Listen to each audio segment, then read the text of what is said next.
Well, hi everyone and welcome to the brand new racing season and welcome back to the Harness Half Hour. Of course, proudly brought to you by Airpark Canterbury and HRNZ Marketing. I'm Jess Smith and this week on the show we chat to one of the world's leading drivers, Tim Tetrick. He's the co-owner of Shartin and drove her to record the world's fastest time by a mare at the Meadowlands on Sunday New Zealand time. We also interviewed junior driver Kaleb Bublitz, who had his first drive last week. He also made the final of the Catch Driver Cadet of the Year. And President of the Courier Harness Racing Club, Gerald Cayford, joins us to talk about the upcoming meeting. Graeme Harris of Park Canterbury chats about their ongoing sponsorship of the podcast and a new reward for our guests. Plus, Richard Wilson returns with his bookie update. And here are this week's Harness Half Hour headlines. Kiwi bred mare Shartin became the fastest mare in the world on Sunday when winning at the Meadowlands in 1:46.4. The Wonder Mare is still the leading money earner overall in the USA right now this year and could potentially become the horse of the year if she carries on her winning form. Speeding Spur finished 6th in his race after being forced to race wide for much of the mile. He ran on well to finish in 1:51. Phil Williamson collected group race success on Redwood Day at Maryborough when Ultimate Stride won the Redwood Classic. Owned by the Rosati's, Ultimate Stride was driven to win by Anthony Butt. And please note the annual New Zealand Harness Racing Award tickets are on sale now. Visit the HRNZ website for full information. Well, it's my absolute pleasure to welcome one of the biggest names in harness racing, not in New Zealand, but around the world, in Tim Tetrick onto the podcast. Tim, of course, is co-owner and regular driver of the Wonder Mare Shartin. Tim, congratulations on your mare becoming the fastest in history. Yeah, thanks, Jess. That's pretty exciting. You know, she's a great mare, and she just keeps even amazing me. You know, and it's what she's done on the racetrack is just beyond words. And I understand that you recently came into the ownership in the past year or so. What prompted you to become an owner, Tim? Well, not every day a horse like her comes along, and they said there was a piece, and I was lucky enough to get in, so they let me buy in for a small piece. That's fantastic, and I guess it only adds to the wonderful ride you're on with her. And back to yesterday's race, Tim, when you looked at the clock at the finish, did it feel like she was going that fast? Yeah, she was flying. I knew we were going fast. I didn't know exactly if we were going to be 47, but I knew it was going to be in the 47 range, because top of the lane, when I did ask her, she just took right off. And, I didn't know 46, but it didn't surprise me when I did see it. Yeah, and the track looked as though yesterday, Tim, the weather conditions, the track was in beautiful order for setting a record like that. The track crew has done a great job with the Meadowlands all year, and especially yesterday, it was just ready to go fast. And, all day long, they had good miles, great horses, and, we got to cap it off with Shartin, so kudos to the track crew there. Yeah, and looking at her record this year, Tim, of course, last year was huge for her. US Pacing Mare of the Year, first mare to earn $1 million in a season, and she's still the leading money earner overall, so potentially she could do that again this year. She's on pace. She's ahead of her pace, to make another $1 million. And if nothing obscene happens or she doesn't get hurt, which, right now she's the top of her class, and, every day it's just fun to even be around her. Yeah. It looks as though, is she best on the front, Tim, or is she quite versatile now? Can she race anywhere in the field? She's better when she's kind of left alone. She doesn't really want a lot of help. The only kind of couple times that I've got her in trouble is when I had too many people in front of her. But and her lungs are so good, she doesn't need any help. So, yeah. And she's got such great speed off the wings, and now when I get to the front, she's just really settling down and going quiet. So she's really easy to rate. Yeah. Do you remember the first time you drove her, Tim, and what your early impressions were of her? Yeah, I drove her at Dover. It was like in November December when they started her, or January the first year there, and I come off the track and I wasn't very happy with her. I couldn't hold her. She was trying to run away with me, and just a hard-headed thing. I said, "Oh boy, Jimmy," and I said, "We got our hands full here." But by the fifth, sixth start, she started settling and doing the good job, and Yeah. But the whole team has done just a great job with her. Yeah. And Tim, I know you're a busy man, so I won't hold you up. But for our listeners who may not be familiar with the North American scene, can you explain to them just how huge this mare is in North America? Because she is the real deal there now, isn't she? She's done things no other mare in the history of harness racing's ever done. She's made over $1 million in a season. And she's got a mark of 46. It's the fastest mare ever. Yeah. Oh, she's phenomenal. Well, Tim, thank you so much for taking time out. And I see, looking at the USTA site, you're still the leading driver this year on stakes, 8.5 million this year. So congratulations. And we can't wait to follow you for the rest of the year with this great mare. Thanks, Jess. Thanks for having me on the show. And it's been a great year so far. And it's fun to get to drive good horses, especially ones like Shartin. So cool. Time for our social media news updates from around the world. Starting off with New Zealand, Regan Todd recorded his 100th training win over the weekend, and Sam Thornley drove his first winner, and it was just his first race day drive. Also, congratulations to Nathan Purdon. He recorded his first win as a trainer. That came in the new training partnership with Cran Dalgety. And make sure you vote for the Moment of the Year award by visiting the HRNZ website and our Facebook page. From Australia, the full wash-up from Redwood Classic Day, you can find that on Harness Racing Victoria's Facebook page. They're going race by race on that, including Ultimate Strides win for Phil Williamson. And from the USA, Hambletonian Day, of course, was the big meet at the Meadowlands, and you can get a full rundown of the phenomenal race day at the DRF Harness page on Facebook. There are some remarkable performances here, including Shartin, but also a win for Dexter Dunn on the day.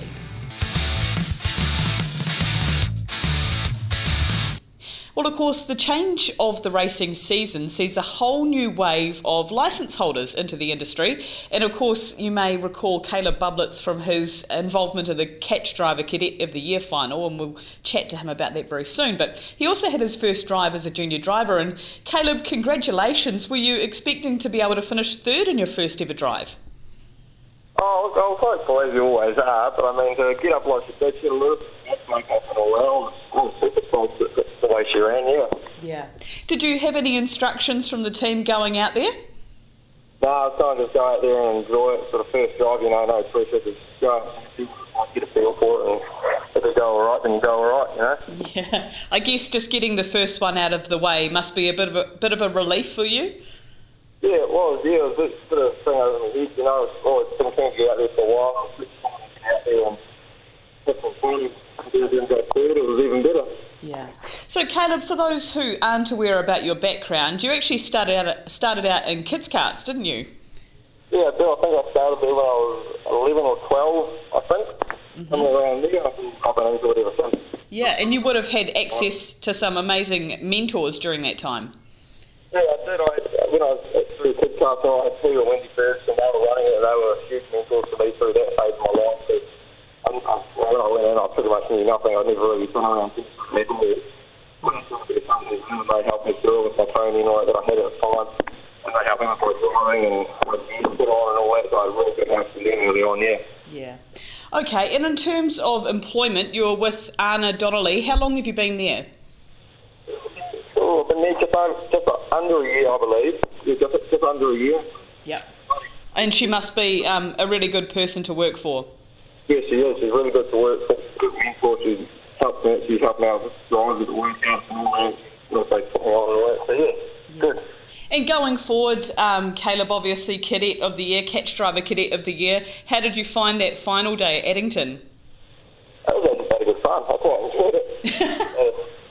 They were doing a few fun activities to light the day up and all that. So no, it was fun. Yeah, and you'll be nervously awaiting now the announcement of the winner at the annual awards.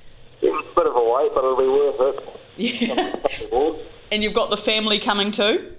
Yeah, got my whole clan coming down to watch, so no pressure. Oh, well, good on you, Kaleb. We won't hold you up from your work, and good luck with that Catch Driver Cadet of the Year final. Thank you.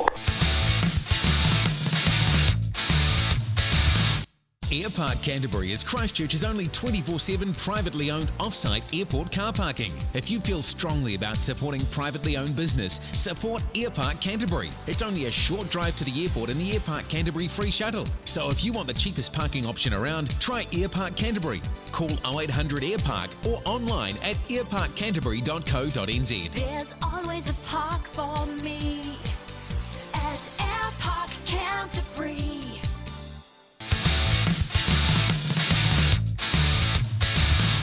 Well, it's a pleasure to have with me in person today, Gerald Cayford. Usually we do these chats over the phone, but Gerald had a few things to do here in the office because he's involved in all facets of the industry. But Gerald, of course, the annual Kurow meeting coming up on August 18, and you'll be very much looking forward to that again. Yeah. This year, a lot of input goes in from everyone, Jess, and even yourself, you being on the committee. I suppose really with the bus and where we're going and what we do and the kids stuff, it's a great day, and just trying to make it better with an increase in the stake side for losing place getters, if you like. Yeah, so that's news that has just been confirmed today, hasn't it? So hot off the press, some increases there. Yeah, we've discussed it at committee, and it's something that I pushed the committee, that I think we should be giving a bit more back, a $200 minimum stake from 6 back. And we've been able to do that with a bit more support from Trillion Trust, but we were going to do it anyway, even without that. So, and it's good to give something back. It just means those hobby trainers just get a bit more with, like I say, I don't like to call them average horses, but they're racing against top trainers, sort of thing. So they're a little bit behind, and no disrespect to anyone, but it just helps them along the way. Yeah, and that's the key, isn't it, too? If you're wanting to fill fields and make it worthwhile for someone to come and, have a crack, hopefully they take some stake money home, but at the very least they're going to at least cover their costs to get down there. Yeah, for sure. And with the sponsorship here from Airpark Canterbury, and the others, Marshall's Transport and even Glamour Hooves, and there's a lot more in there, Wilbur Ellis. Yeah. There's a lot of North Otago sponsors too that come back every year, don't they, with this club? Yes, they are. Yeah, and so we try and look after them as best that we can, and that's where the bus comes into it, if you like, and the whitebait paddies. And let's talk about that, Gerald, because for anyone that hasn't had the pleasure of attending a Courier race meeting, of course held at the Oamaru Racecourse, last year you rolled out the bus. Your bus is very famous, and you're the king of hospitality. So can you tell us what you tried last year for the owners and the sponsors on course? For the bus side of it, it's I get tied up all day on a barbecue, and generally Jason, my son, helps me, and he's the vice president of Courier, and whether he sets the barbecue on fire or not, but he doesn't get to cook the whitebait patties. There's only one person that cooks them, and we just make it especially with the sponsors. A few of the sponsors are good mates of mine, and they turn up to the bus, and I hate to say it, but they probably drink a wee bit more than what they should. But I love doing that side of it, and even with owners and that coming down and like it's giving something back, and they know that you're not just there doing it for the sake of they can see that you enjoy it. And not only Courier do the same for Whack White. I take the bus down south, I take it through the central meeting at Christmas time, and entertain once again. Caught a lot of whitebait last year, and I had to borrow 6 kilos this year to put on for the Courier meeting. So, well, so you heard it. If you've got a horse in at the Courier meeting, or if you're wanting to have a horse in, make sure you hit up your trainer, because the social side of that meeting is certainly well worth being a part of. But as you alluded to, Gerald, you're also heavily involved with your local club too, Waikawaiti. Yeah, Waikawaiti. They struggle a bit. Financially, I will say, Jess, there's different bulk funding to different clubs, and I have mentioned that to Harness Racing New Zealand and people that are on the board, and can they explain transparency here, but they are. I've been told they're going through that now, which is going to help. Waikawaiti themselves, older members, we went to Oamaru last year to race, mainly because of the track the year before at Waikowhite. And to be fair, the state of that track with the rain, it was a bit detrimental on the horses, you know, and so we thought, reevaluate. I went through the budgets and pulled them to pieces, and we're cheaper to go to Oamaru and race there, and it turned out that we were by about $6,500. It was cheaper, but we'd lost a bit of funding through grants, so the club run at a small loss, which I've pulled that to pieces too between Kurow and Waikowhite, looked at the bulk funding model, and we're actually putting 95% into stakes, which is really good to the owner. But for a club to survive, I think the line's going to be drawn at harness race in New Zealand, that the bulk funding is going to be around the 80% you have to put it. If we've got to drop that down by not so much Courier, they're financially pretty viable, but for Waikowhite, if we've got to take 5% off the stake bulk funding and put it, we're still putting in 90, which is a lot higher than some other clubs. So it keeps that up there, and I'm going to be a strong one to push next year with Waikowhite, that they put their sixth placing back to 200 to help out there. But it is a struggling time here for clubs, and I try and support as many as I can, if you like. You know, it's not just Kurow and Waikowhite. No, as you mentioned, you're all over the show with the bus and you're racing horses at various meetings. So I guess the key message is, owners listening to this, if you can, attend a race day instead of watching at home. If you can, you know, put some money through the tote on course and be there with your family and just share that joy too of racing at these meetings. Yeah, I'm one for all looking about after sponsors and owners. I get a bit busy on the day, so, you know, but anyone that they know where the bus is, if they want to come down for a whitebait patty and a sandwich and a yarn and a drink, come down. You know, that's what we do. You don't have to win a race, you know, as an owner or a trainer. Come down, have a drink, something to eat, and just enjoy it, you know. I do. I certainly enjoy the nights. I don't enjoy the next mornings, but...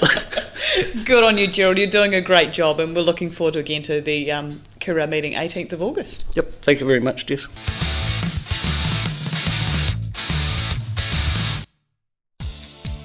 Hi, Razor here from Canterbury Rugby. When you need airport parking, choose a team that's on the ball.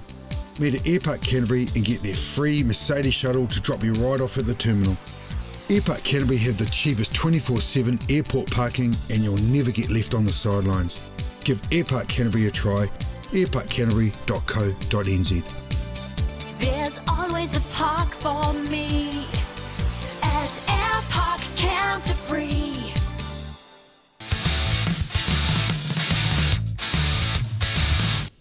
Well, of course, as you may have noticed, Airpark Canterbury have been wonderful sponsors of the Harness Half Hour for the past 6 months or so, but the even better news is that they've signed up for another season. Joining me from Airpark Canterbury is Graeme Harris. Graeme, thank you once again for your support of the podcast, and understand that we can congratulate you too with the success of Airpark Flyer in the Canterbury Country Cups Championship. Yeah, thanks, Jess, and thanks to your team. Glad to be on board for future sponsorship to carry on the relationship. And Airpark Flyer, he's done well. We're pretty wrapped, and he came from nowhere, had a bit of a rough start, and thanks to Trent and the team, he's won 3 cups, so I couldn't be happier. Oh, he sure has, and I'd imagine leading into the spring and the summer seasons, you'd be very much looking forward to this horse competing for you again. Yeah, absolutely. Trent tells me he's back at the trials on Wednesday for a light run. I think Airpark Flyer will decide what run he's going to have. He seems to have a mind of his own, so Matty Williamson tells me. So we'll see what happens at the trials. Yeah, and not only, of course, are you involved with the sponsorship of this podcast, but I know that Airpark Canterbury has been really involved with racing clubs around not only Canterbury, but also with the upcoming Kurow Cup. You guys have got on board there too. Yeah, absolutely. I've got a soft spot for Oamaru and down the south. It's good sponsoring some of the smaller clubs. Look, they put on a great day. It's just like when we run the Riverton Cup. They're good country folk. Their hearts in harness racing, and we love to be part of it. And they treat us so well, and we feel like we're part of the family, Jess. Yeah, and of course, if people are outside of Canterbury, Graeme, not only do you offer the car parking for Canterbury residents, but you've got a private car service too. So maybe if people are travelling from Australia or into Canterbury for a short trip or need a private car, then you guys offer that service as well. Yeah, absolutely. We've got a fleet now of long wheelbase Mercedes-Benz. We've got street limousines. We've got a Bentley and a couple of other quite nice high-end cars.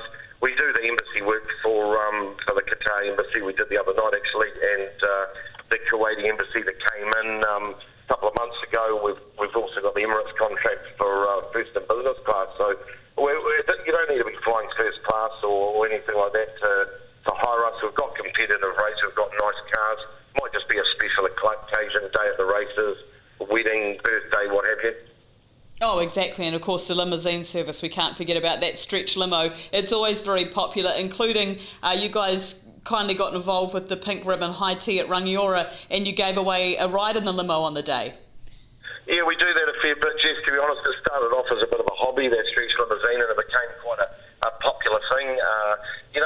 We aim to break even with obviously the costs involved, but it enables us to do a lot of the charity stuff and help such good causes like that charity Pink Ribbon Day at Rangiora, and it was received pretty well, I believe. Yeah, exactly. And of course, we're really excited to announce that we've got a bit of an exclusive gift for guests of the Harness Half Hour over the next 12 months with the involvement of Airpark Canterbury. We're giving away a cap to every guest that comes on the show. So I know that you've got a couple there for your team and a couple of jackets too, Graeme.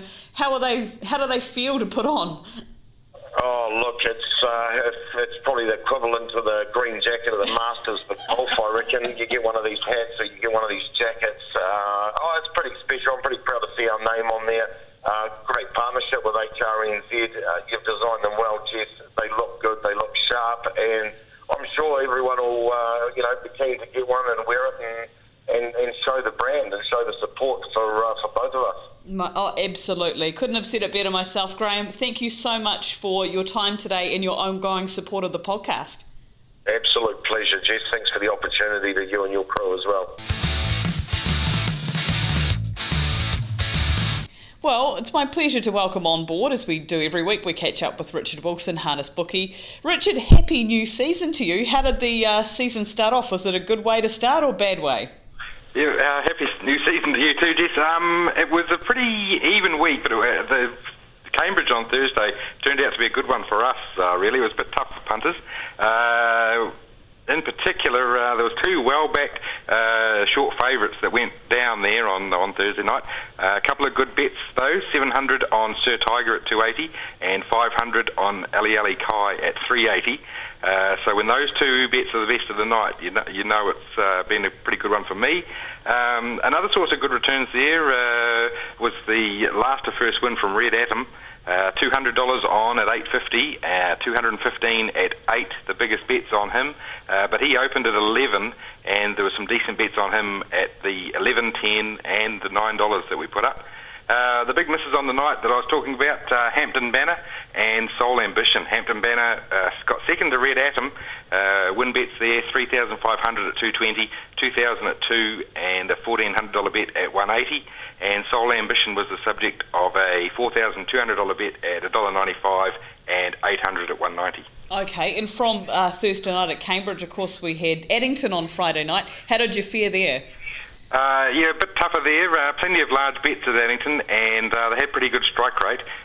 Decent plunge came off also in the last on Arcano. He opened at 23, closed off at 14, but we got him in as short as $9 for most of the day on Friday.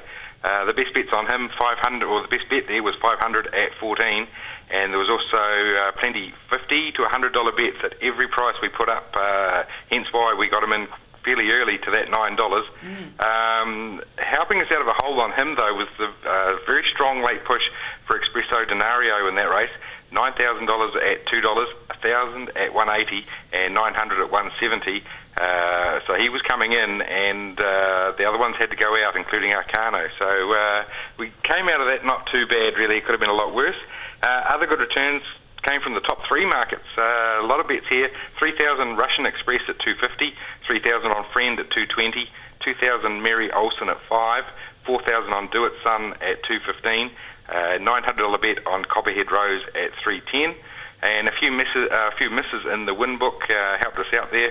1,000 each way on Pocket Call at 14 and 3.40, 2,000 on Friend at 6, 2,000 She's a Mighty Monarch at 4, 2,600 Scared Stiff at 3.60, 2,000 on Questor at 9, 2,000 Overarm at 4.20, 2,000 on Kiwis Are Flying at 3.80, and another 2,000 and $1,000 bets at 2.80. So not too bad a night there for us. Yeah, looked busy enough though. And of course Sunday, Forbury Park, we're not used to seeing it in the daytime. No, and it didn't look a bad day overhead with the sun there, but from all the reports it was very cold and snow all around it. So perhaps, I don't know how people got on getting home. Hopefully they all got home safely. A big plunge came off there. King of Heroes strolled home in race 7. He opened at 4.60 and closed at 2.40. So a big move like that, no good for us. $1,300 on at 4, $1,500 at 3.60. And a $9,000 top 3 bet at 165, the biggest bets there. She's a Rebel, also won very well earlier in the day, $9,000 at $1.70, the best bet there.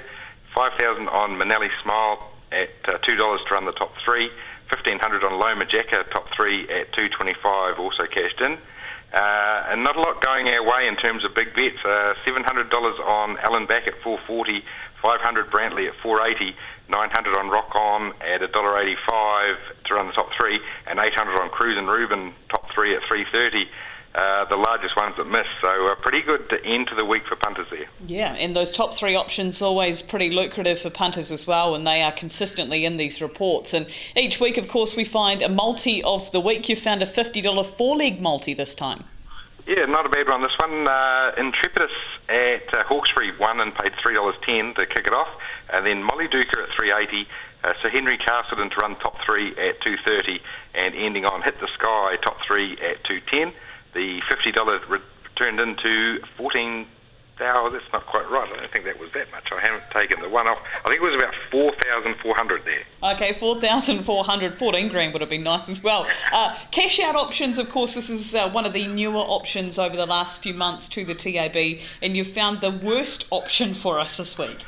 Yeah, a bit of nerves kicked in here, I think, Jess. $50 4-leg multi at Forbury. Prestissimo in the first at 2.20. She's a Rebel, won by a big space at 1.70. Arden Roanoke it also strolled home at 1.70. And then all of a sudden they're on King of Heroes at 3.20, and he's right into 2.40, but for some reason the nerves kicked in. So instead of staying on and collecting $1,017, they cashed out for $310. Oh, ouch. Well, that all hurts. Of course, you like those stories. Punters, not so much. The week ahead, it's a bit of a quieter one too this time round. It's a good one, yeah. Another Thursday off for me. Auckland on Friday, Gore on Saturday, kicking off the Southern season, and Rangiora on Sunday. So does that mean you're off practising the golf swing on Thursday? It needs a lot of practice. I think I'll do more than one day. Hey, work that on. Good on you, Richard. Thanks again for taking time on your day off to update us, and we'll catch you again next week. Yep, not a problem, Jess. Good on you.